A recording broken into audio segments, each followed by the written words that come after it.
So ayan tol, magandang ah, araw po sa ating lahat, no? Tayo po ay nagbabalik tol sa ating munting channel mga tol. Nandito po tayo ngayon sa bahay ni Brad Lucio, no? Ikinento niya sa akin yung buhay niya kagabi mga tol. Dati pala siyang isang bandido, no? Dati siyang isang commander mga tol. Kaya lang nagbagong buhay na po siya, no? Sumuko siya doon sa baba sa mga pulis. Sumuko siya doon. May dala siyang baril, no? Kaya nagbagong buhay na pala siya. Nakakalungkot yung mga sinabi niya sa akin kagabi na marami na daw siyang napatay na mga tao, no, na walang mga kalaban-laban. Kaya pag-isipan daw niya mga tol na kung hindi daw siya sumuko sa mga sundalo o sa mga pulis, baka pagdating ng panahon, no, siya daw ang baka siya daw ang mamatay, no, sa pagkikipaglaban sa mga taong katulad namin, mga vlogger, mga hunters, at saka sa mga pulis, sa mga sundalo. So nagpapasalamat din ako sa mga kwento niya kagabi mga tol, no?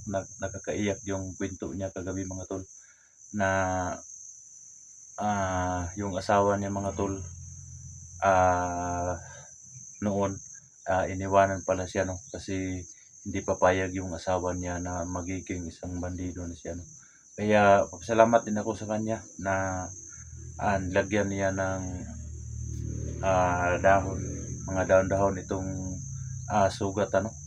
Tsaka naglaga din siya ng bayabas.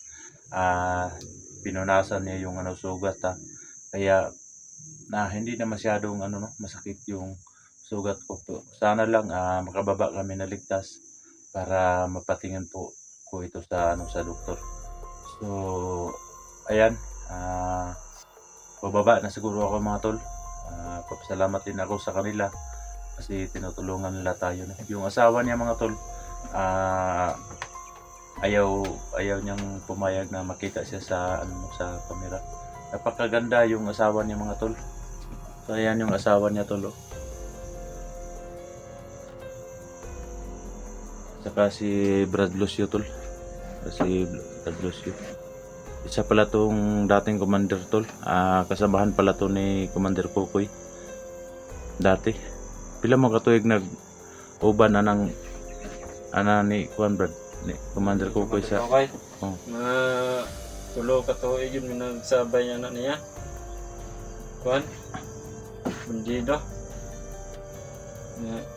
ni friender lang ako kay ang asawa mong ni Juan nga hindi nga ng mga bandido ninyo kay paabot sa panahon ikaw rin makuha na. So mautong ni baba ko sa bukid, surrender ko sa mga pulis mautong kuhan. So tinulong muna nila ako ng kuhan isang buwan. Pagkatapos nun pinauwi na nila ako dito. Buti nilang pinapalaya ka nila. Pinapalayan nila ako kasi awa din sila sa akin. Nag-adto ko dito, tinarong mga kuhan niya. Pero hindi ko sila Commander Kukoy, hindi ko sila sinabi sa mga pulis. Commander Kukoy. Hindi ko sila sinabi sa mga pulis nga may kasama pa ako. Sinabi ko sa mga pulis nga wala na yung mga kasama ko na patay na yung kuhan. Tsaka Brad, napakasakit sa side ko, no? Kasi alam mo si Commander Kukoy, binanto ko sa kanya kagabi mga tol, yung anak ko tol. Magkasama pala sila ng anak ko, tapos napakasakit tol kasi di niya alam na anak ko pala si Commander Kukoy. Kaya pabalik-balik daw dito si Commander Kukoy at saka yung mga tauhan niya nagtatanong daw sa kanya kung may mga vlogger ba daw siyang nakita dito na may tama, no? Kaya sabi daw niya kay Commander Kukoy na wala daw siyang nakitang vlogger. Delikado yung buhay ko dito, tol, kasi pumunta pa pala kaagad dito si Commander Kukoy para magtanong sa kanya, no? Kasi magkasama pala sila dati. Magkakampi pala sila dati, no? Doon pa sila sa isang commander. Isa pala tong dating commander, tol, saka yung kasama niya, yung anak ko. Pakasakit, tol, no? Yung kwento niya sa buhay niya. Kaya wag po kayong mag-alala, tol. Brad, pag makababa ako ng bayan, Brad, na ligtas, wag kang mag-alala, babalikan kita dito, tutulungan kita at dalhan kita ng pagkain at saka yung mga gamot nyo dito, no? Yung gamot, yung mga dilata, Sardinas. mga sardinas lang at saka kunting bigas. Yan, hindi ko malubos maisip, no, na sa gitna lang lahat ay dati ka palang commander na handa ka pa rin tumulong sa mga taong nangangailangan ng tulong. Maraming salamat sa iyo, Brad. Ryan. Hindi kita malilimutan, Brad, no? Huwag ka mag-alala, pag makababa lang ako ng bayan, Brad, balik ka agad ako dito para dala ng pagkain.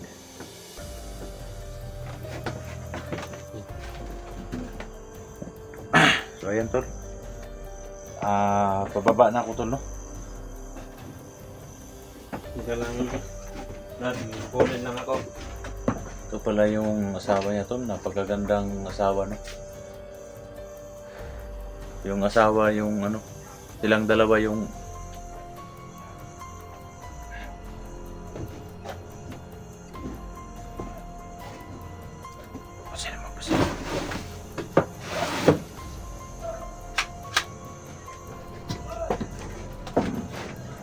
Sila Commander Kukoy! Andyan! Sila Commander Kukoy! Andyan! sila. Sila nga yan. Magtago ka muna doon. Tingnan muna natin.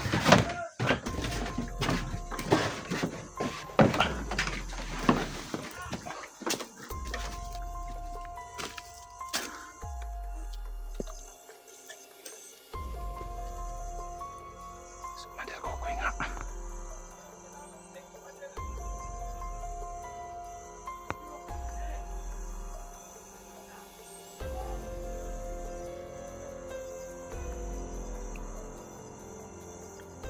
Tayo, magtago.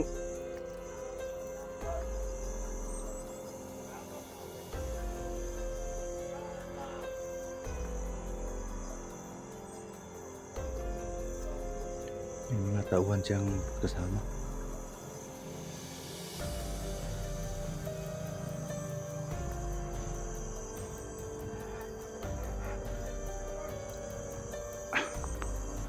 Brad, baka anong mangyari sa iyo, Brad? Wala yan. Ha? Kasamahan ko yan dati. Mga kasama mo yan palagi silang pumunta dito. Minsan lang din. So, naghahanap pa kasi sila sa iyo. Sabi nga nila sa akin nga, pag may dumaan dito na,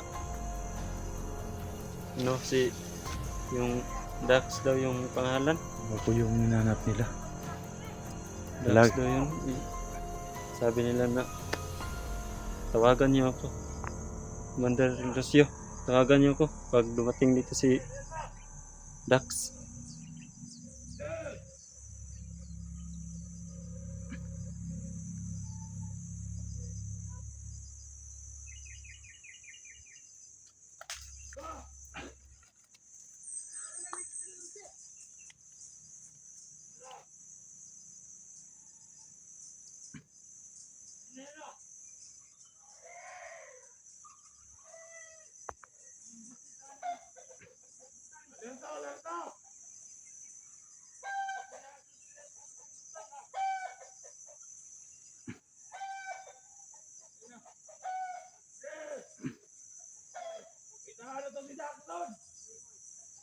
Yan, tol. Ako yung hinahanap nila, tol.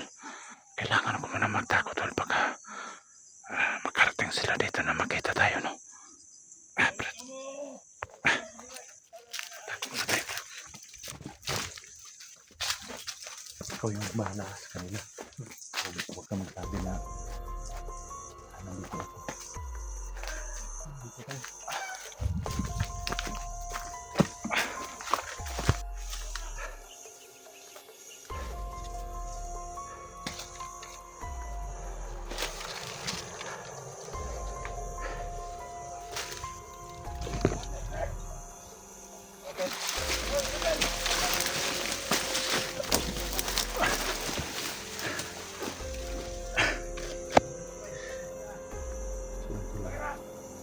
Dumating sa mga dito. Nag-usap sila kay Commander Lucio. Dati pala silang kasamaan to. Delikado tayo dito. Sana lang tapat si Commander Lucio. Tapat siya sa atin at handa siyang tumulong sa atin. Kaya lang mga tol, parang kinabahan na po ako. Baka magsalita si Commander Lucio na nandito tayo.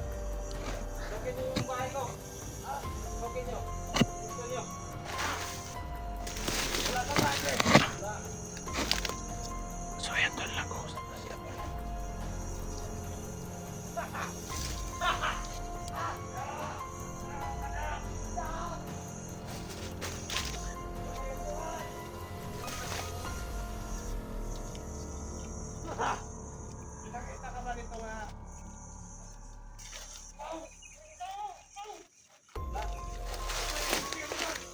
Ako yung hinahanap nila tol.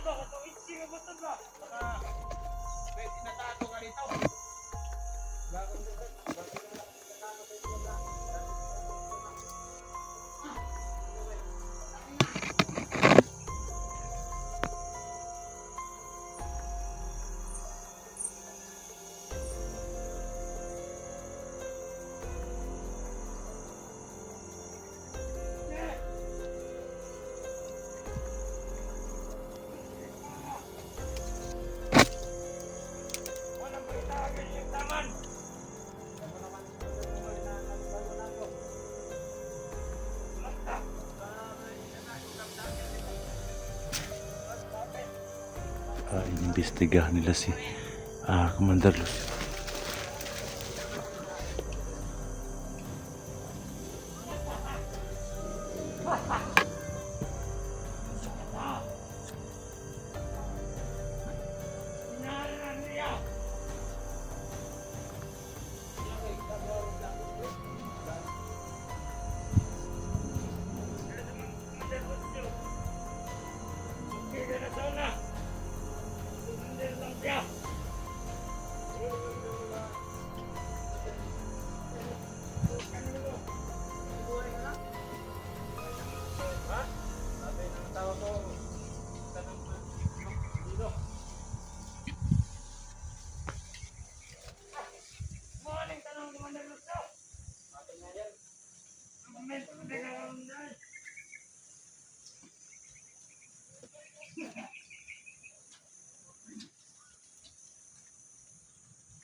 Nagagayagi sa mga vlogger. Lang kita. Kayo lang dumadaan dito palagi. Wala, ni bay. Pag nakikita ko Andre. Ang ganda. Mga balay, tuloy ya. Ako.